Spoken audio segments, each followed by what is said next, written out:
Hello guys, मैं हूँ अमृता। आज की कहानी दिमाग घुमा देने वाली है। एक प्लेन क्रैश हो जाता है और इसकी इन्वेस्टिगेशन एक मैथ्यू नाम का लड़का करता है। लेकिन ये प्लेन क्रैश कोई साधारण केस नहीं थी। केस पर काम करने वाले सारे कर्मचारी एक एक करके गायब होते हैं और मैथ्यू इस केस में इतना ज्यादा उलझ जाता है कि वो अचानक से खुद को उसी प्लेन में पाता है जो अगले ही पल में क्रैश होने वाला है। अब ये क्या सच है, ये जानने के लिए कहानी जरूर देखिए। और हाँ, अगर आपको ये वीडियो पसंद आ रहा है तो प्लीज एक छोटा सा लाइक जरूर कीजिए, इससे मुझे काफी मदद होगी। कहानी की शुरुआत एक यूरोपियन एयरलाइन से होती है जिसका नाम है एट्रियन 800, जिसने पेरिस से दुबई जाने के लिए उड़ान भरी है। हम देखते हैं सुबह का समय है और फ्लाइट अटेंडेंट पायलट के लिए नाश्ता लाती है। लेकिन तभी अचानक से कुछ हो जाता है और काफी ज्यादा टर्बुलेंस आने लगते हैं। पूरे प्लेन में अचानक से हड़बड़ी मच जाती है और हम ब्लैक बॉक्स की रिकॉर्डिंग से सुन पाते हैं कि प्लेन में अचानक से कुछ हो गया है, जिसके कारण अब देखते देखते प्लेन क्रैश हो जाता है और सारे लोग मारे जाते हैं। अब इसी के साथ हम मैथ्यू नाम के एक आदमी को देखते हैं जो एक ब्लैक बॉक्स एक्सपर्ट है। दरअसल किसी भी प्लेन की दुर्घटना होने के बाद उस प्लेन से एक डिवाइस को ढूंढ के निकाला जाता है जिसे ब्लैक बॉक्स कहा जाता है, जिसमें पायलट और बाकी कर्मचारियों की वॉइस रिकॉर्डिंग होती है। इसे एनालाइज करके प्लेन में एग्जैक्टली क्या हुआ ये पता किया जा सकता है। यहाँ पे मैथ्यू बहुत ही ज्यादा स्मार्ट होता है। उसमें गजब की सुनने की क्षमता होती है। छोटी सी छोटी बात भी वो सुन पाता है। वो BEA नाम की संस्था के लिए काम करता है जो हवाई जहाज के दुर्घटना के कारणों और सबूत का पता लगाती है। यहाँ पर वो अपने बॉस विक्टर के साथ हाल ही में क्रैश हुए एक हेलीकॉप्टर की रिकॉर्डिंग देख रहा होता है। अब यहाँ पे उसका बॉस विक्टर इस केस को निपटाने के लिए कहता है, लेकिन मैथ्यू और भी इन्वेस्टिगेट करना चाहता था और इस बात से दोनों की भी बहस होने लगती है। इस मीटिंग के बाद दोनों भी बाहर आते हैं जहाँ पे ऑफिस में पूरी हड़बड़ी मची हुई है। उन्हें पता चलता है कि एट्रियन 800 क्रैश हुआ है जिसमें 300 पैसेंजर और 16 कर्मचारी मारे गए हैं। अब विक्टर को इसकी इन्वेस्टिगेशन करनी थी। विक्टर हमेशा अपने साथ मैथ्यू को लेकर जाया करता था, लेकिन इस बार वो बाल्सन नाम के अपने दूसरे साथी को लेकर चलता है। इस बात से मैथ्यू परेशान होता है। इसके बाद मैथ्यू बाल्सन को देने के लिए अपना कुछ टूल बॉक्स लेने के लिए कार में जाता है कि तभी उसे अपने पत्नी नियोमी का कॉल आता है जो उसे आज शाम होने वाली पार्टी का याद दिलाती है। हालांकि मैथ्यू को उस पार्टी में नहीं जाना था इस प्लेन क्रैश के चलते। इसी बातचीत के दरमियान मैथ्यू से वो बैग एक गाड़ी को लगता है और वहाँ स्क्रैचेस आते हैं। अब ये गाड़ी होती है उसी के बॉस विक्टर की और वो देखता है कि बैक साइड पे एक सिक्योरिटी कैमरा भी लगा हुआ है जिसमें अब मैथ्यू का चेहरा फुटेज में आ जाता है। खैर, अब शाम को मैथ्यू उसी पार्टी में जाता है जहाँ पे नियोमी उसे अपने बॉस जेवियर से मिलाती है। जेवियर पेगासस सिक्योरिटी नाम के कंपनी का CEO है। पेगासस सिक्योरिटी ये फर्म हवाई जहाज के अंदर होने वाले कम्युनिकेशन सिस्टम बनाती है। वही दूसरी तरफ विक्टर और उसकी टीम उसी घटना स्थल पर जाके ब्लैक बॉक्स लेकर आते हैं। फिर अगले दिन हम देखते हैं इस बॉक्स को काफी सावधानी से खोला जाता है, उसे साफ किया जाता है और ये सब लाइव कैमरा और काफी सिक्योरिटी के तहत किया जाता है। मैथ्यू भी इसे लाइव देख रहा होता है, जिसके बाद रिकॉर्डिंग की फाइल डाउनलोड की जाती है। अब विक्टर और बाकी के लोग उस पर जांच करने लगते हैं। उस दिन काफी देर तक विक्टर इसी पे काम कर रहा था, जिसके बाद 2 दिन बीत जाते हैं। अचानक से BEA का डायरेक्टर फिलिप मैथ्यू को बुलाता है और बताता है कि विक्टर 2 दिन से कहीं गायब हुआ है और आज शाम 7 बजे ब्लैक बॉक्स पर चर्चा करने के लिए एक प्रेस कॉन्फ्रेंस होगी। इसलिए फिलिप अब मैथ्यू की मदद मांगता है कि वो बाल्सन के साथ इस केस पर काम करे। अब यहाँ मैथ्यू के पास अल्ट्रा सेंसिटिव हियरिंग होती है, यानी कि वो सुई गिरने की आवाज तक सुन सकता है। अब बॉक्स से सारी रिकॉर्डिंग सुनने के बाद उसे पता चलता है कि पायलट और सह पायलट ट्रैफिक कंट्रोलर से बात कर रहे थे कि तभी जीन नाम की एयर होस्टेस उनके लिए खाना लेकर आती है। बाद में जब जीन ने वापस कॉकपिट में प्रवेश किया था तब कॉकपिट में और एक इंसान के प्रवेश करने की आवाज आई थी। उसके बाद उन्हें बस डिस्टर्बेंस की आवाज ही सुनाई दे रही थी। जब विमान दुर्घटनाग्रस्त होने वाला था उसके अंत में पायलट की ही आवाज सुनाई दी थी, लेकिन आगे रिकॉर्डिंग में बस सरसराहट और डिस्टर्बेंस की ही आवाज थी। अब मैथ्यू अपना पूरा ध्यान देके उसे सुनने लगता है। यहाँ तक कि मैथ्यू बाल्सन को भी पैर हिलाना बंद करने कहता है ताकि वो रिकॉर्डिंग को और बेहतर ढंग से सुने, लेकिन उसे फिर भी कुछ सुनाई नहीं दे रहा है। जिसके बाद रिकॉर्डिंग की आवाज साफ करने के लिए उसने कई अलग अलग तरीके अपनाए और आखिरकार उसे उस सरसराहट में एक आदमी की चीखने की आवाज सुनाई देती है। अब वो अनुमान लगाता है कॉकपिट में कोई घुसपैठिया आया था। अब शाम को प्रेस कॉन्फ्रेंस में मैथ्यू बताता है कि उसके इन्वेस्टिगेशन के अनुसार वहाँ पे कोई घुसपैठिया था जो फ्लाइट अटेंडेंट के ठीक बाद कॉकपिट में घुसने में कामयाब रहा और ये केस पुलिस को सौंपा जाता है। अगले दिन दोपहर को मैथ्यू समाचार में देखता है एक यात्री जिसने कॉकपिट में घुसपैठ की थी वो इजिप्ट का एक व्यक्ति था और इस केस को टेररिस्ट अटैक घोषित किया जाता है क्योंकि उस व्यक्ति के लैपटॉप में आतंकवादियों की घटनाओं के काफी सारे संदेश मिले थे और ये केस इसी तरह क्लोज होता है। इस केस को सॉल्व करने के लिए मैथ्यू को विक्टर की जगह प्रमोशन दिया जाता है। वही आज एक हफ्ता हो गया था, विक्टर का कोई अता पता नहीं है। लेकिन उसी दिन एक आदमी पुलिस को कांटेक्ट करता है जिसने अपनी पत्नी को इसी प्लेन क्रैश में खो दिया था। उसका मानना था कि ये रिपोर्ट सही नहीं है, इसीलिए मैथ्यू उस आदमी के घर जाता है। वो आदमी बताता है उसे प्लेन क्रैश के पहले उसके पत्नी द्वारा एक वॉइस मैसेज आया था जिसमें कहा गया था कि विमान बहुत ही गंभीर स्थिति में चल रहा है। विमान दुर्घटनाग्रस्त होने तक हर कोई चिल्लाए जा रहा था और उस वॉइस मैसेज में किसी भी आतंकवादी के होने की कोई खबर नहीं थी। अब मैथ्यू उस आदमी का फोन जांच के लिए लेता है। वो देखता है कि वो मैसेज सुबह 7:56 पे आया था, जबकि 7:43 पर यह दुर्घटना हुई थी। इस बात की जानकारी तुरंत फिलिप को दी जाती है। अब फिलिप के अनुसार समय में गड़बड़ी इसलिए हुई है क्योंकि इंटरनेट की वजह से यह मैसेज लेट डिलीवर हुआ होगा, पर मैथ्यू इस बात को मानना नहीं चाहता था और वो वापस इस केस को ओपन करके उसके ऊपर काम करने लगता है। लेकिन वो इस केस में काफी ज्यादा उलझने लगता है। वो उस ब्लैक बॉक्स की रिकॉर्डिंग अपने पास ही रखने लगता है और अपने पर्सनल टाइम में बार बार ये रिकॉर्डिंग सुने जा रहा था। यहाँ तक कि एक्सीडेंट के बाद उस टूटे हुए प्लेन की जांच करने के लिए वो वेयर हाउस में पहुंच जाता है और वहाँ पे बैठकर हर एक चीज वो मैप करने लगता है कि ये घटना कैसे हुई होगी। वो हर एक यात्री का डेटा देखने लगता है। फिर वो उन पैसेंजर्स को सोशल मीडिया पर ढूंढ के क्रैश के पहले डाली गई तस्वीरें देखने लगता है और एक दिन उस रिकॉर्डिंग को सुनते हुए वो इतना ज्यादा मग्न हो जाता है कि सीधा खुद को उसी प्लेन में पाता है। जिसके बाद वो सारी चीजों का निष्कर्ष लगाने लगता है।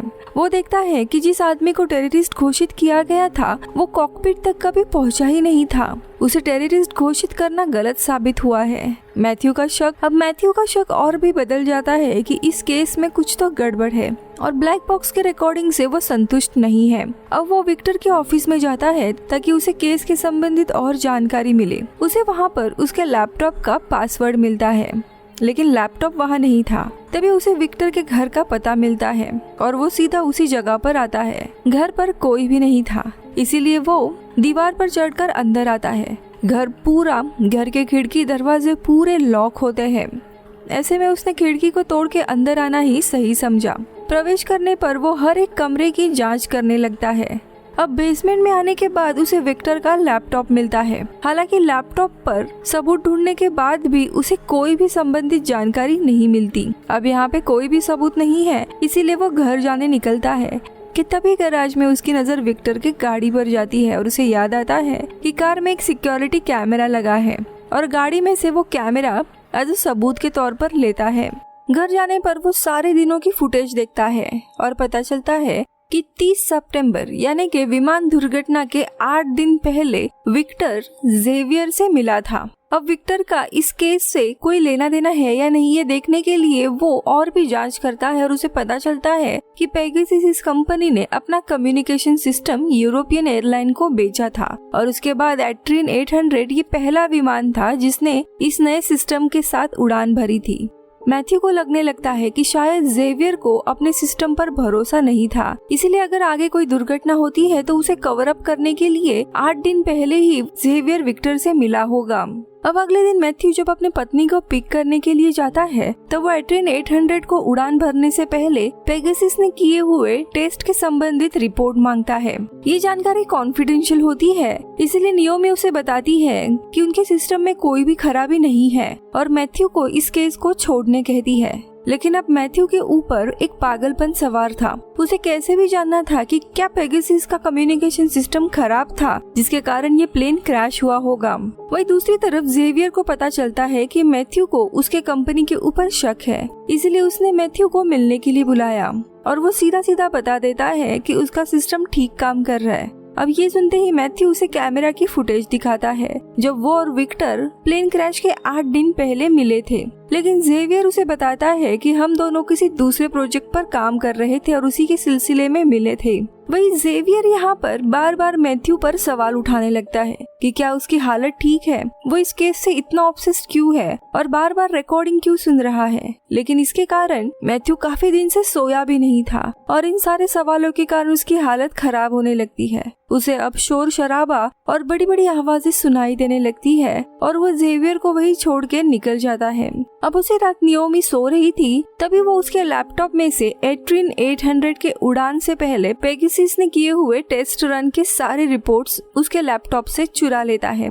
और अगले दिन ऑफिस में ये सारे रिपोर्ट्स चेक करने पर उसे पता चलता है कि उड़ान से पहले की गई रिपोर्ट्स गलत थी। पेगासस का सिस्टम सही नहीं था, फिर भी उन्होंने रिपोर्ट में फेरबदल करके उसे ग्रीन सिग्नल दे दिया था। अब वो ये रिपोर्ट फिलिप को सौंपता है तो यहाँ जेवियर को डेटा लीक के बारे में पता चल जाता है, जिसकी वजह से नियोमी को नौकरी से निकाला जाता है क्योंकि ये जानकारी उसी के लैपटॉप से चोरी की गई थी। नियोमी को अब मैथ्यू के गलती के कारण जॉब से निकाला गया था। इसी के कारण दोनों में भी बहुत ही ज्यादा झगड़ा होता है। मैथ्यू से समझाने की कोशिश करता है कि वो डेटा उसके लिए जरूरी था क्योंकि रिकॉर्डिंग में मिला हुआ सारा डेटा शायद मैनिपुलेट किया गया था, जिसके चलते उसके पास एक ही रास्ता बचा था। लेकिन नियोमी अब मैथ्यू को छोड़कर चली जाती है क्योंकि वो उस पर भरोसा नहीं कर सकती। अब अगले दिन इनके कंपनी को पेगासस के उन रिपोर्ट्स की इन्वेस्टिगेशन करने के लिए कहा जाता है जहाँ पे इन्हें उन रिपोर्ट्स को लेकर सिमुलेशन में प्लेन रन करना था और देखना था कि इन रीडिंग से प्लेन क्रैश होता है या नहीं।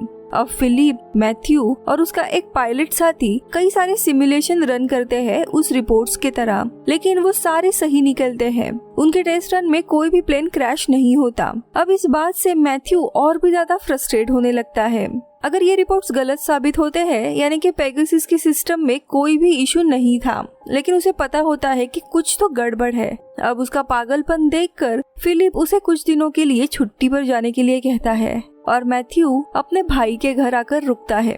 अगले दिन वो अपने भतीजे के साथ खेलने के लिए पार्क में आता है जहाँ पे उसका भतीजा ड्रोन उड़ा रहा था। लेकिन तभी वो देखता है कि वहाँ पे मौजूद कुछ लोगों ने एक सिस्टम के थ्रू ड्रोन को हैक किया है और उसे कंट्रोल कर रहे हैं। अब ये देख वो समझ जाता है कि शायद प्लेन को किसी ने हैक किया था। अब वो वापस आके जेवियर से मिलता है और कहता है कि तुम्हारा सिस्टम किसी ने हैक किया था, लेकिन जेवियर बताता है कि उनका सिस्टम इतना मजबूत है कि उसे कोई भी हैक नहीं कर सकता।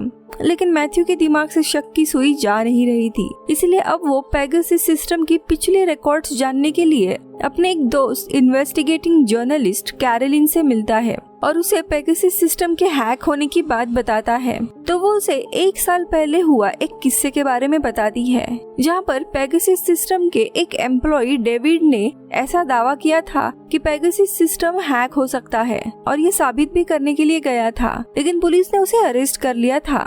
लेकिन अब हाल ही में वो जेल से बरी हुआ है। अब ये जानने के बाद मैथ्यू क्रैश के पहले सारे पैसेंजर्स की सोशल मीडिया पर डाली तस्वीरें देखने लगता है, जिससे उसे डेविड जैसे दिखने वाला एक आदमी दिखता है, लेकिन पैसेंजर लिस्ट में डेविड नाम का कोई भी आदमी नहीं था। अब वो वापस नियोमी के पास जाता है उसकी मदद लेने के लिए, लेकिन नियोमी बिना मदद किए चली जाती है।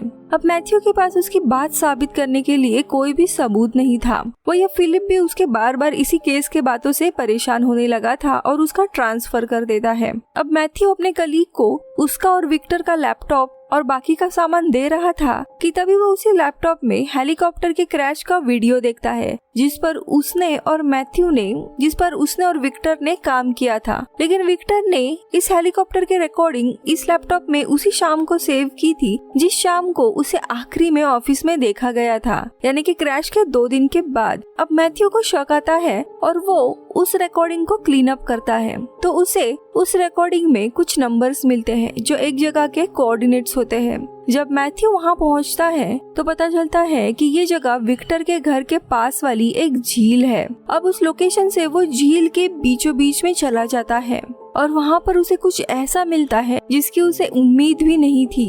वहाँ पर होता है इस प्लेन क्रैश का असली ब्लैक बॉक्स जो खुद विक्टर ने यहाँ पे छुपा के रखा था। अब मैथ्यू सीधा विक्टर के ही घर जाके उस रिकॉर्डिंग को देखता है और हम जाते हैं फ्लैशबैक में। यहाँ पर पता चलता है कि जब इस विमान ने आखिरी उड़ान भरी थी तब उसमें एक पैसेंजर डेविड भी था जो अपने ऊपर लगाए गए इल्जाम को साफ करने के लिए वहाँ पे गया था। वो साबित करना चाहता था कि पेगासस इस सिस्टम की सिक्योरिटी ठीक नहीं है। डेविड के पास एक लैपटॉप भी था, उनके सिस्टम को कोई भी हैक कर सकता है।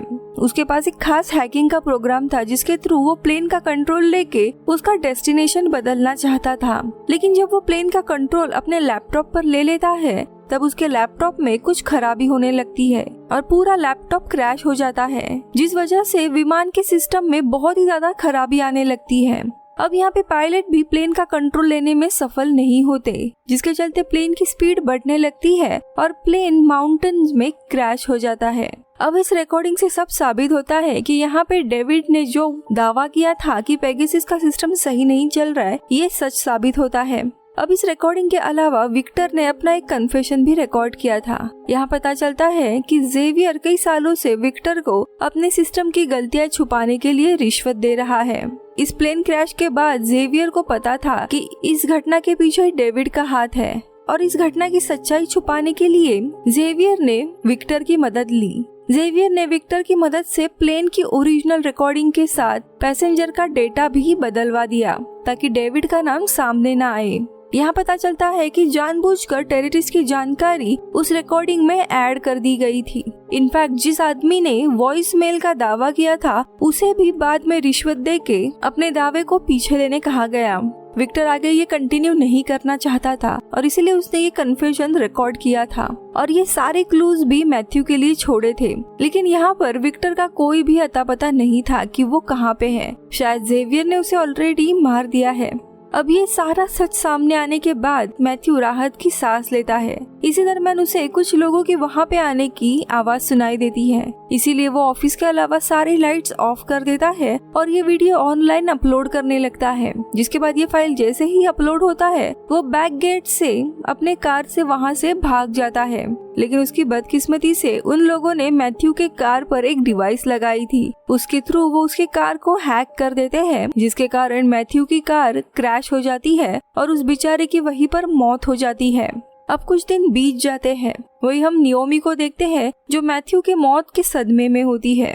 अब वो आ पहुंचती है पेगासस का नया AI सिस्टम के लॉन्च पार्टी में कि तभी अचानक से पीछे विक्टर का वही कन्फेशन वीडियो स्क्रीन पर दिखने लगता है, जहाँ पे बताया जाता है कि इस प्लेन क्रैश के पीछे कैसे जेवियर और पेगासस सिस्टम का हाथ है। मैथ्यू ने ये वीडियो नियोमी को भेजा था और अब नियोमी पार्टी में उसका पर्दाफाश कर देती है, जिसके बाद जेवियर को गिरफ्तार किया जाता है और इसी तरह मैथ्यू अपनी आखिरी केस सॉल्व करता है और ये कहानी इधर ही खत्म होती है।